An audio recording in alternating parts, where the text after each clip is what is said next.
All right. Good morning, good afternoon, good evening, whatever time you are watching this. Welcome to The Weight She Carries. And we have another interview here, and I have a wonderful, wonderful woman that I'm so excited to be speaking to today. And her name is Mandisa Dukashe. Mandisa, thank you so much for joining me. How are you today?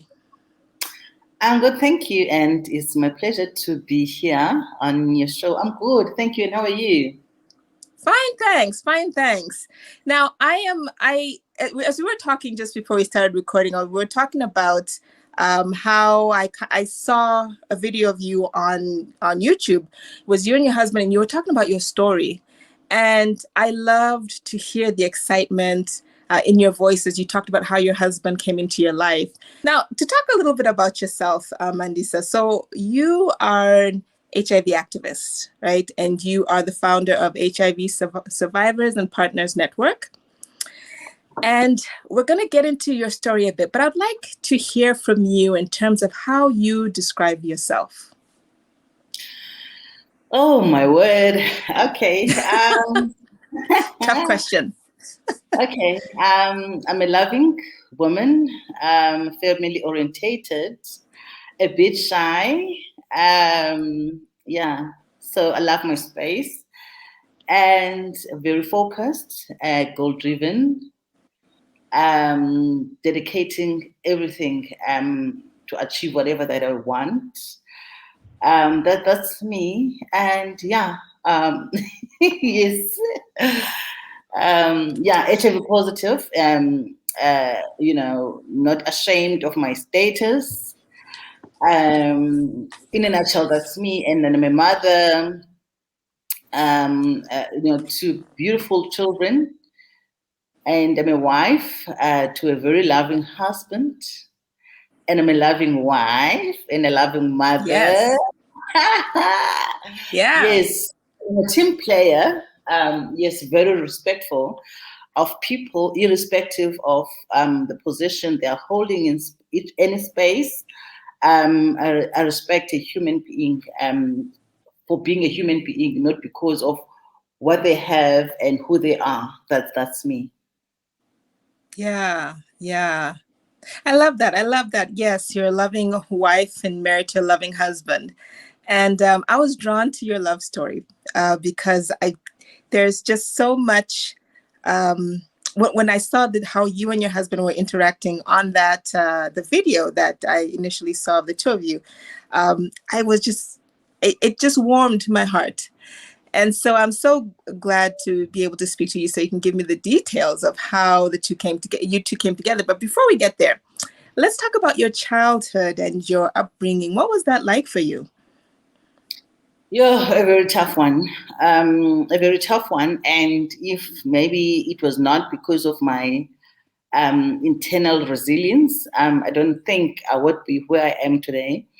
A tough one in a manner that when you are raised by an absent mother, and my father passed away when I was 3, 4, and my mom was the only parent around, which was not around in all aspects, like physical, emotional, financial. She was not there. So that's how I had to grow up at a very young age. I had to be matured, and I also have 4 siblings where I had to be a mother, I had to be a father to my siblings, and I had to sacrifice my childhood. I remember there is a chapter in my book where I wrote about at the age of 12, I had to drop out of school.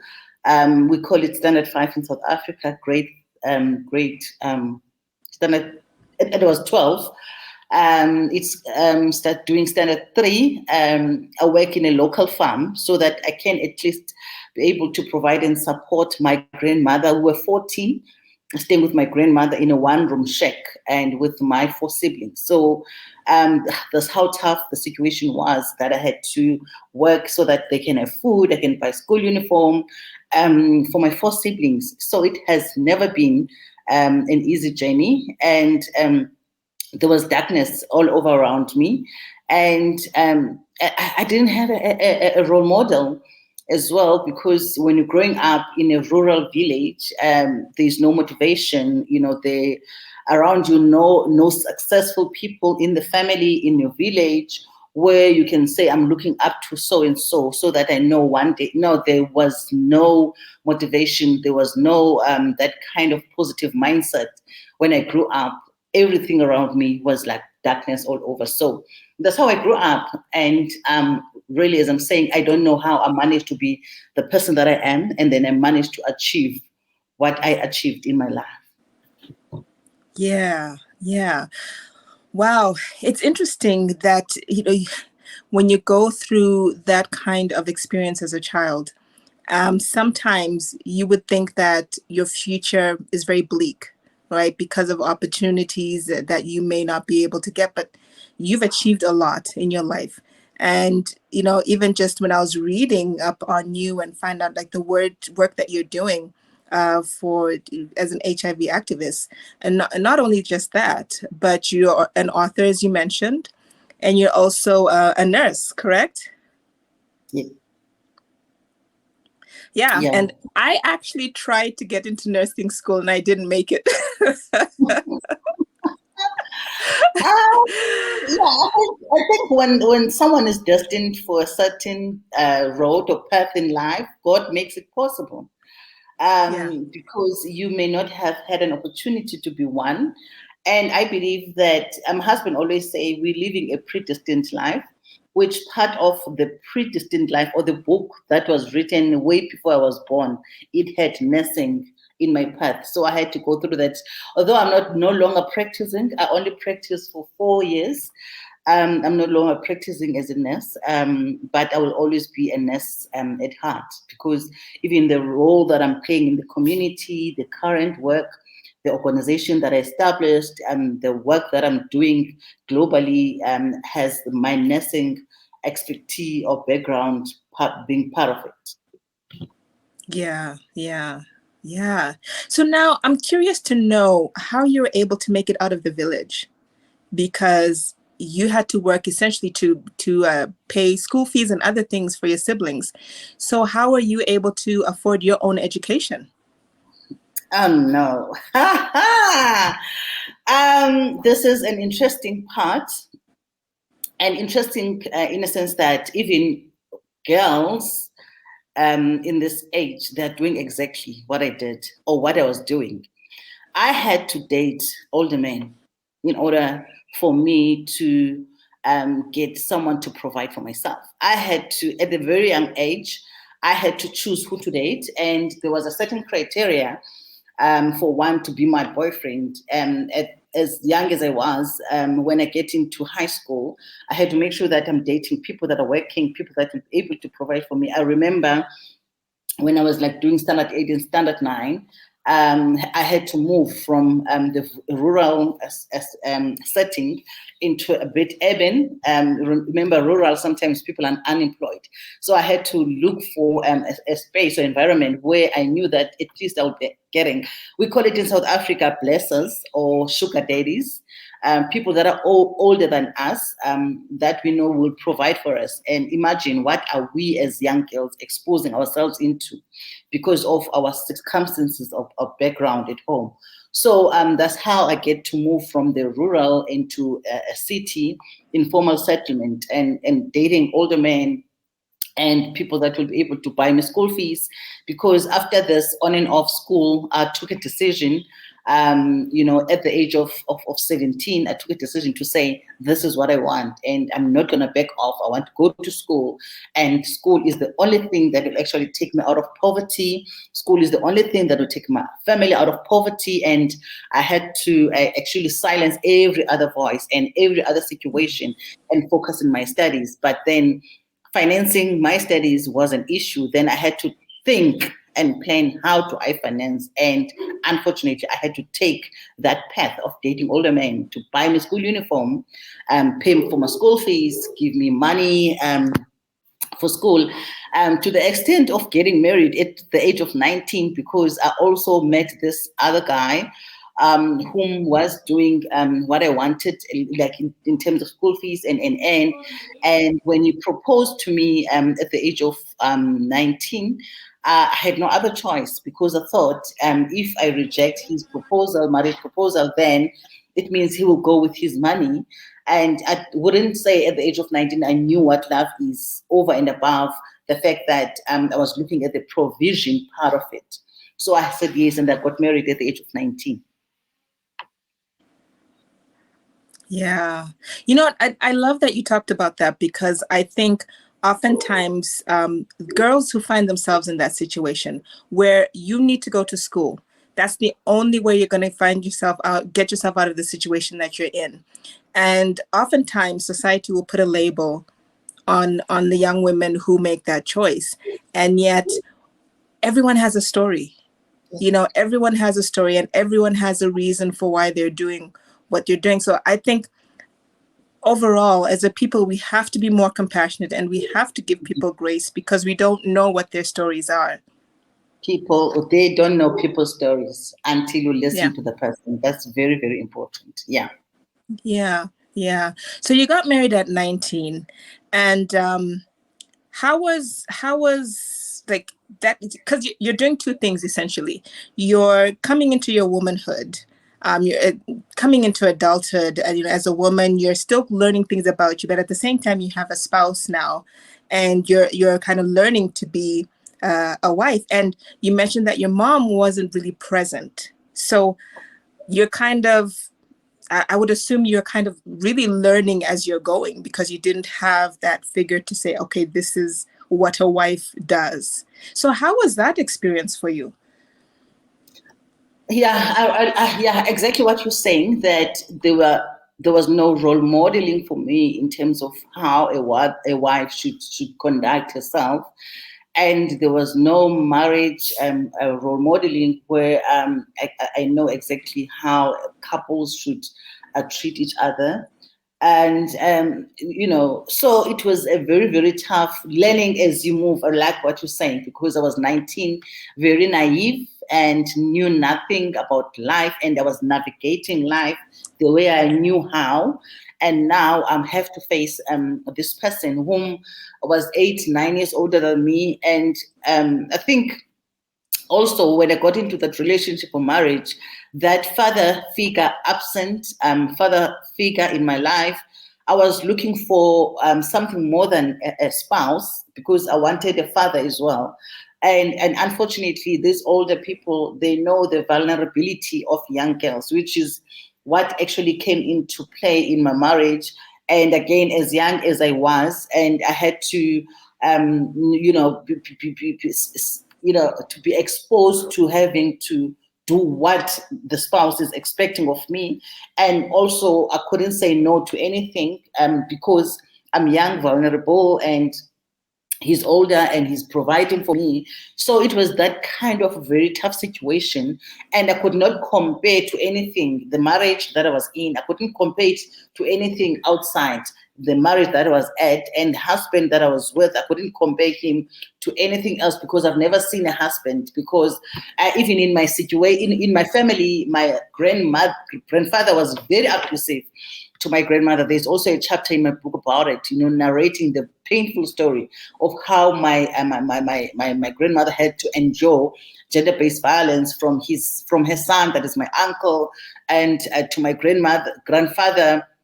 So growing up from those experiences, and now you don't even know how to go about being a best wife, being a best mother in the current situation. It was very, very tough, to be honest. And I think as much as circumstances in my marriage led to us getting divorced in the long run, but I think the fact that I did not have experience, I did not have any role model, I didn't have anyone from my side to actually show me how to be a wife, I could have contributed to everything or anything that happened in my marriage. Yeah, yeah, yeah. Well, I want us to shift towards, you mentioned that the marriage came to an end. But at some point during the marriage, you discovered that you were HIV positive.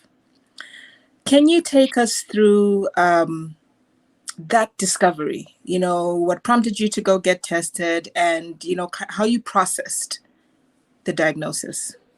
Um, I was like 2002, a first year nursing student, very excited about the future, but the previous years, that's when I also saw the true colors of my ex-husband in terms of, cheating and all that, And I remember in 2000, year 2000, year 2000, yes, that's when I took a stand to introduce condom, to say that I hope the language is appropriate for your viewers.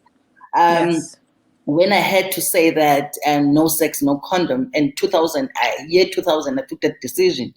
And the reason I could not do that prior 2000 is because, as you know, men, I think there's a lot of science data, literature around that really says men do not want condoms. So it was one of, my marriage was the same, was not different. But in year 2000, honestly, I don't know where I took that the strength and that energy to actually stick to my decision to say no sex, no condom. So we started using protection in year 2000. I did not compromise. But unfortunately, that decision, it was late because 2002, 2001 enrolled at varsity, and then 2002 was my second year as a nursing student. And one of the modules was HIV life cycle, when we were taught about HIV and what does HIV virus does into your system. And for one to be HIV positive, you don't have to be sick. There won't be any symptoms, that kind of thing. So that actually bothered me a lot because I knew exactly what was happening in my marriage. And I knew that I was not using protection. And honestly, that was haunting me over time because the lecturer once said, if HIV is in your system, whether you test or not, whether you decide not to test, if it's in your system, it's actually killing your CD4 count and you will die within 10 years. So that's exactly what actually prompted me to say, whether I'm sick, I have symptoms or not, because I know what was happening in my marriage before I introduced condom, I rather do myself a favor, go and take an HIV test. And I remember when I was sitting at one of the hospitals where we were doing practicals, and the nurse that was conducting the HIV test, I went to the hospital with my friend from varsity, and the nurse said, you know everything, we're not going to go through the details for counseling. And then she immediately went for the pricking. And when that time comes, I can assure you that not a single person wants say a short prayer. And I started to bargain. It's 15 minutes that the HIV testing rapid takes. So immediately after the blood went in, and then the buffer went in, while I'm waiting for the 15 minutes, the nurse went to answer a call outside. And while I'm waiting for that time, I started to say, God, you can't, not at this time, while at least I can see the light at the end of the tunnel. In 2 years, I'll graduate. And remember, early 2000s, there was a lot of stigma, and I could feel like the anxiety that maybe I may not even be able to be a nurse because stigma. I remember there was also rumors that nurses inject HIV blood in oranges. So there were a lot of things that are going around, and now I'm about to be a nurse graduate, and I can't have HIV in that process. And unfortunately, while I was busy with those prayers and bargaining, boom, my HIV test positive. It was it was a moment. It was a moment. And I really thought that I wouldn't see the day after, the week after, I wouldn't survive a month, I wouldn't survive a year. But how many years now? 19 years. Here I am. Yeah. I think what's so important for people to remember is that the stigma is the biggest hurdle, because when you look at, I was talking to somebody who also happens to be HIV positive last week, and she was saying, when you compare it to other diseases, the diabetes, high blood pressure that need to be medicated and monitored, HIV it's so easy to manage it, because many people think you're taking a whole heap of pills, right? But then Nowadays, because of all the advancement in the various treatments out there, many people are taking one, maybe two or so pills a day. And, it's very manageable, but it's the stigma that is Yeah, the hard part for people. that's true. And over and above So the stigma, I think the most powerful is internal stigma. That's what we're fighting for. That that's people what she must. said too. She said the stigmatization. I can't even say the word self stigmatization. There we go. Yes, that's correct. That's Yeah, she correct. said that's the biggest thing because people have like they're blaming themselves, they feel guilty, and then that affects their mental health. And so now when they come in relationships, because at that time we were talking about her because she's single and she was talking about her struggles in dating, and she mentioned that the biggest part is that now somebody will begin to internalize things and say, oh, you're not doing this because of my status, because I'm positive, or you're treating me this way, and yet it has nothing to do with that. And so it's all because of that self stigmatization. That's true. That's true. And it moves from self-stigmatization to external. Because the minute you don't talk about, you don't share your status, people will talk behind your back. And, I remember one reason that actually prompted me to talk about my status. One of the finalists at the varsity said something very, very hurting in general about HIV and people with HIV and all that. That's when I took a decision within a week to mobilize the university management so that they can call a campaign and I speak about my status so that when we start to talk about it, our statuses, we're shutting people's mouth. They have nothing to talk about because we are talking about our own statuses and we're not ashamed about our status. And sometimes we suspect without having facts that people are saying negative things about us without actually verifying and having facts. The self-stigmatization is very powerful and it's actually what is killing people physically and emotionally. So now the marriage comes to an end. Were you concerned? Because you did mention that you thought, okay, this is probably something that is going to bring us together, and we can kind of lay this foundation for our marriage, and kind of things will improve. So now, when the marriage came to an end, what was your thought process? Were you now thinking, okay, that's it for me? I'm not even going to pursue or think that love is possible for me. What was your mindset coming out of your marriage? To be honest with you, the decision was not an overnight decision. It took me almost a month. And remember, I was not staying with him. I would go every month end, weekend of the month end. And December 2002, I tested August 2002. Then I would go home every month end, and the behavior did not change.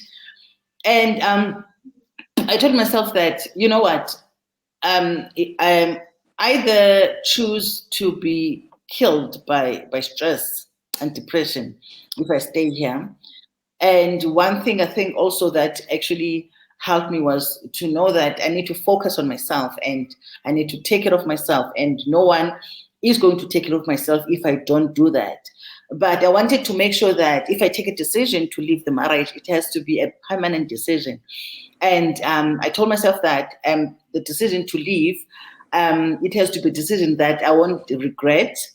And I had to convince myself that I may not find any partner after him, but then was I ready and willing to, to get into that space. So that's the decision that, all those decisions that were playing in my mind, December 2002, and it was vacation. I was at home full time, but with the behavior getting even worse, I think that's actually what helped me to take that to take it easy, or that's what made it easy for me to take that decision. And came January 2003, by that time I knew that it was my last week to see him and I was done with him, whether I have another husband in future, I have another boyfriend in future. But I knew that that was the last time I'm seeing him. And that was it. First week, January 2003, that was the last time I saw him as a partner. Mm-hmm. Yeah. Sounds like you're very decisive. It took a while. It often takes us time to come to these decisions, and then because you ultimately you see things unfolding in a certain way, and then you have to at some point really assess the situation and decide whether this is something that you can continue with. So the marriage comes to an end, and then you decide to share your story at some point. That must have been difficult. Or was it? No, it wasn't. It wasn't. It wasn't. It took me a week, 2 weeks actually, max, to decide that I want to go out and share my story with the public. And one thing that actually contributed to the decision of leaving him was the fact that he was against me sharing my story. I remember during the December holidays, he actually took me to a counselor to say she must speak me out of the decision of sharing my story. And I kept on saying, I'm not talking about HIV in you. I'm not talking about anybody's HIV. I'm talking about my HIV. So, and I was like, I'm very confident. I was so certain that this is what I wanted, and nobody else and no one, no situation will stand on my way. So within a month, I had the campaign at the varsity premises. I had a campaign in our village where we were staying with my ex-husband, and campaign within 6 months. I was all over radio shows talking about HIV status because, I think one thing that actually led to that decision was that I don't want to let any young woman to do what I did. I don't want to let any young woman to fall into the trap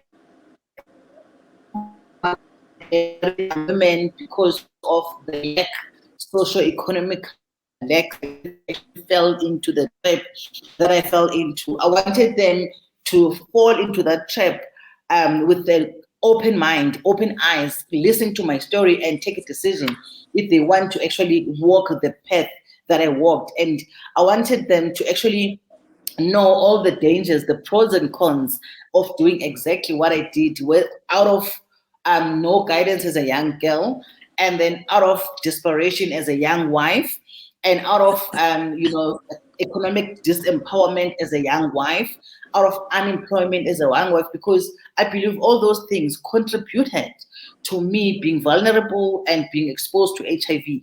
But then I wanted to share so that they can actually think of other ways, think of other avenues to sustain themselves other than doing what I did that actually exposed me to HIV. Yeah. Wow. I can just picture you on the campaign really drilling that point home that, this is something that can happen to you, and trying to speak to the next young girl coming up the ranks. So at some point you meet your husband. How did that happen? Whew. Yeah. Oh my goodness. Rejection is real. Rejection is real. And a number of women, they are rejected as we speak. So when I met him, before I met my husband, my current husband, I met a guy, and he promised to love me for who I am. And within a week, I could see that the behavior is changing, and then he left me. And meeting my current husband, I thought he's not different. He's actually going to reject me. As a result, it took me 3 full months before I disclosed my status to him. But then I made sure that I'm using protection all the time so that I can protect him. I knew eventually I was going to disclose my status. And, and the unfortunate part is by the 3rd month, I was already in love with him, madly in love with him. And by that time, I had those fears that, I think it's best to disclose earlier before you develop attachment to the person. And that was a mistake that I did. That's why I cried the whole night before I disclosed, because I said, what if he leaves me? What if, because I was so much in love with that guy. And I remember I left a letter under his pillow, detailing all the story. And then come Sunday, it was a Saturday evening, come Sunday, no call, nothing. And, and I thought, okay, I knew definitely he was going to see that later when he's making his bed. And no call, 9, 10, 2 hours, 3 hours passed. Around 1, I decided to give him a call. I said, did you see the lady? I said, yes. And then why are you quiet? I said, give you time. I'm coming. I'll come and see you. And that whole Sunday afternoon was a year of waiting for him. So when he came, he actually started to tell me that, you know what? I knew about your HIV status the first day I proposed to you. The first day I told you I love you, I knew about your HIV status that day. But I didn't want to force you, to coerce you to disclose. I wanted to wait until you were ready. Apparently, it was 31st December 2003, and while you were walking down 2nd Street, there was a lady. Remember, by the time I was already disclosing the status. So some people knew about me. So this particular lady saw us working together. And when my husband was coming back from accompanying me, this lady said, do you know that lady that you worked with? She's HIV positive. So someone disclosed on my behalf. That's how Stigma was at that point. And I said, why didn't you tell? I was like so shocked. She said, no, I knew. And one thing that I want to tell you now, and I want you to keep it in your heart, that I love you for who you are. You are not HIV, you are you, and we're going to walk this journey together. And there was something special. There was something special about that. And as much as even the previous guy did say that, but for him, there was something special. And then he gave me a long, long hug after that. And that was around April 2004 and 2022. How many years? 18 or 17 years, 19 years later. He's still keeping to his words. He's still keeping to his promise, and he's still loving me for who I am. He's contributing to the woman that I am becoming every day. I don't know, but he's my everything, and I celebrate my love. I celebrate him every day because not many HIV positive women are so lucky to be loved with their HIV status. Not many HIV positive women have got partners that are there for them.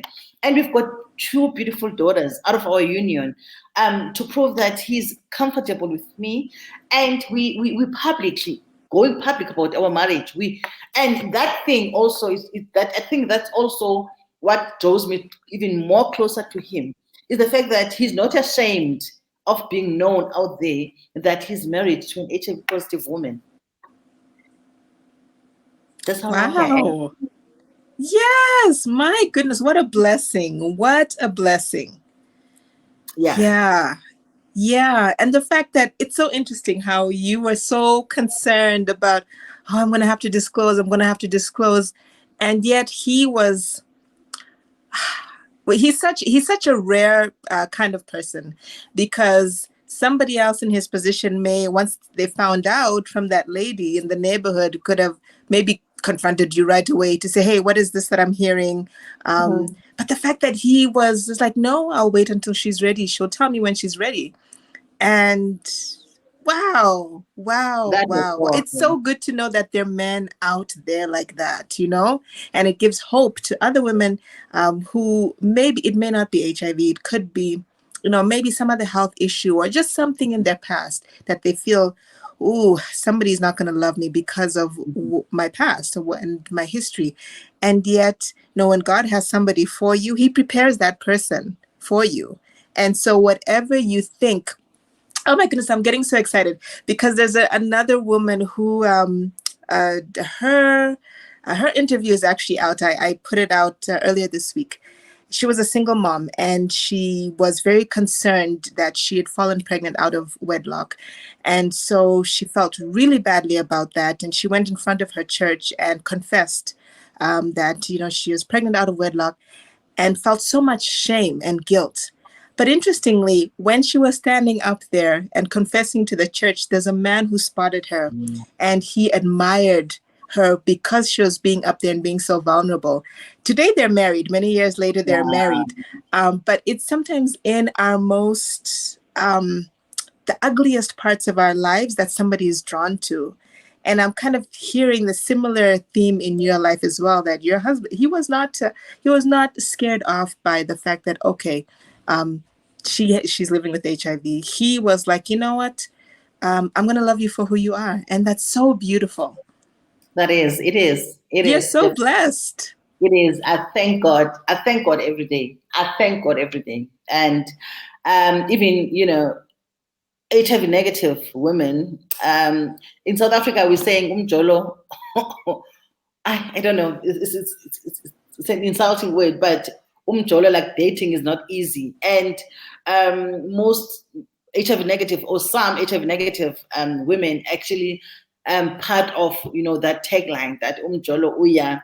So I'm this HIV positive women who's actually saying, actually, there's love out there, and there's someone for everyone. And if I manage to get my own person, and anyone can, and 19 years down the line, and we're still going far. We're still going far. Yeah. That's so beautiful. That's so beautiful. Now, I want you to talk to us about your book and also your organization that you run. Okay. As I Rise Above, that's the title of my book. It's also on Amazon. Mostly people outside South Africa get it on Amazon.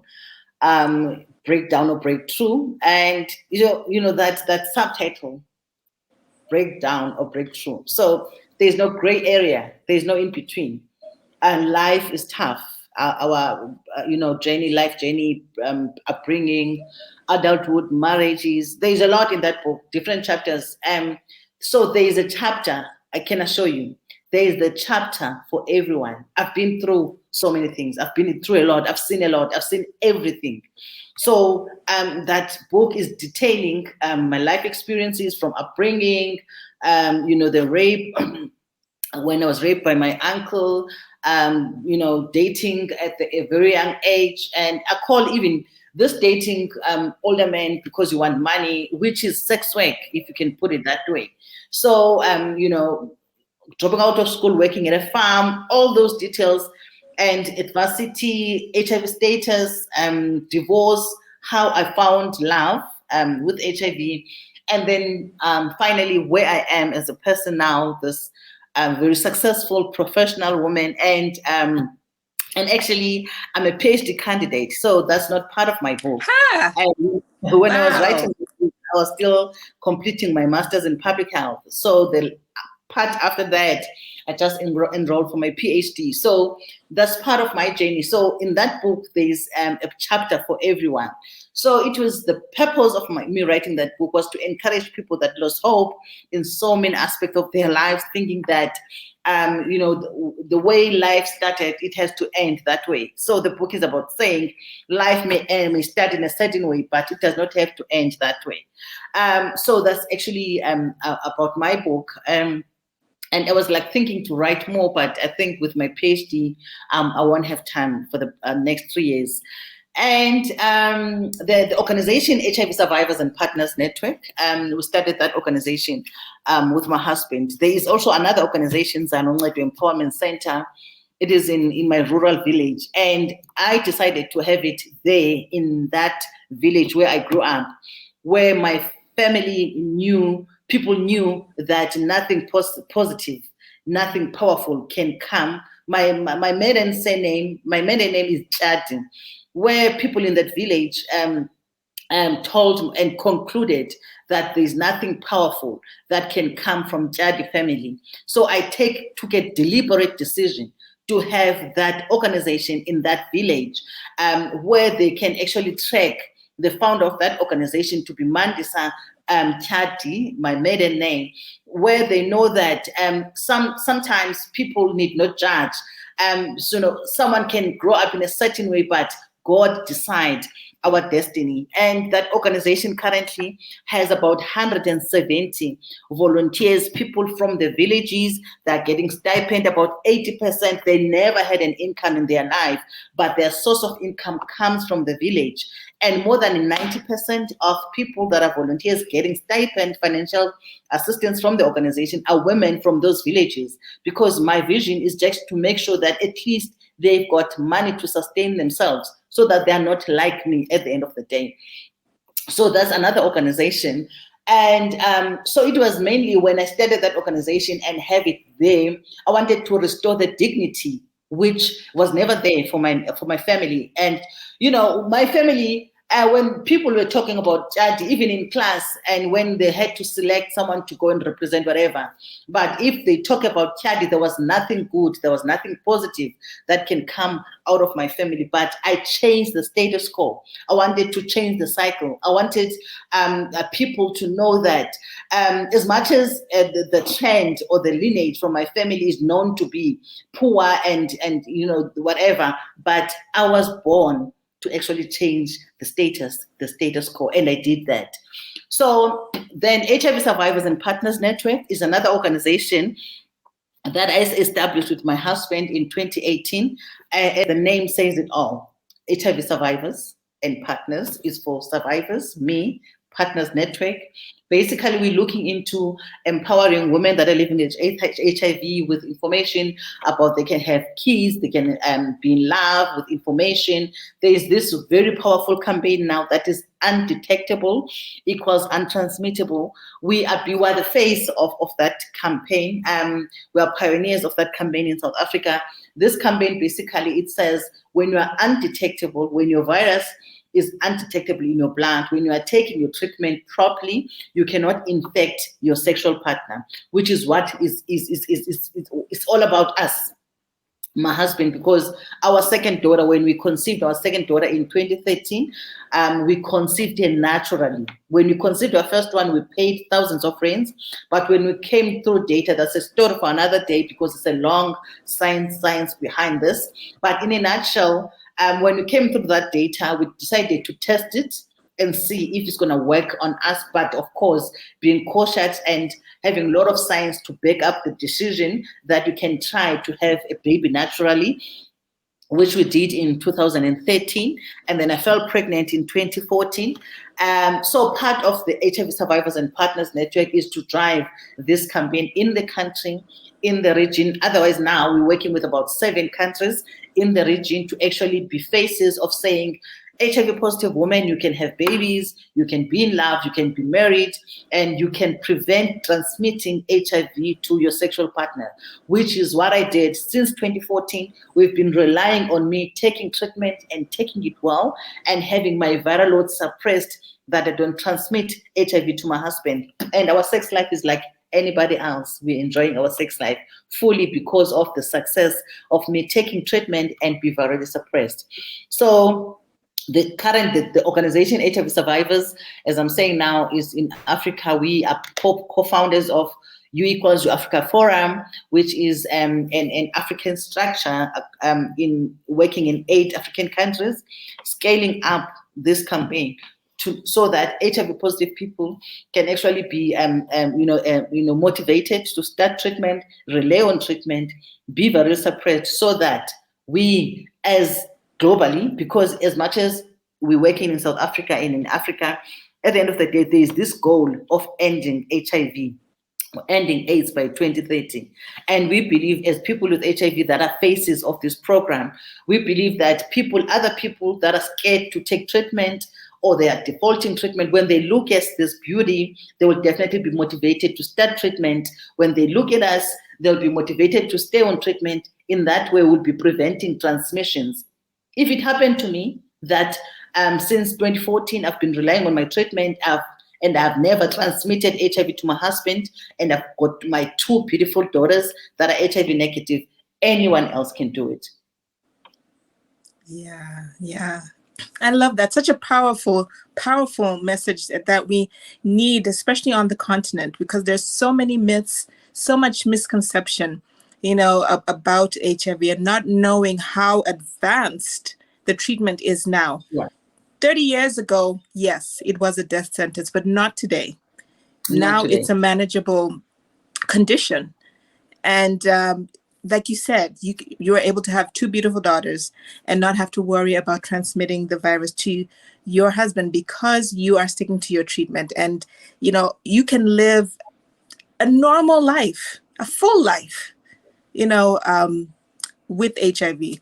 So thank you for allowing yourself to be the voice for so many people, and being that person who people can look up to and say, look at Mandisa, look at her story. Not only is she able to survive, she's thriving. She's found love. She has 2 beautiful children, things that people would typically think were not possible once they get a diagnosis like this.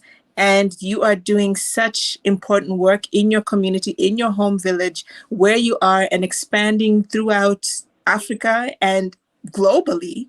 And so I'm really in awe of the work that you're doing. And I just want to say that keep doing what you're doing. Keep doing what you're doing. May God continue to bless you. May He enlarge your territory. May He continue to smile on you and to bless you in all of the things that you endeavor. So thank you so much again for speaking with me.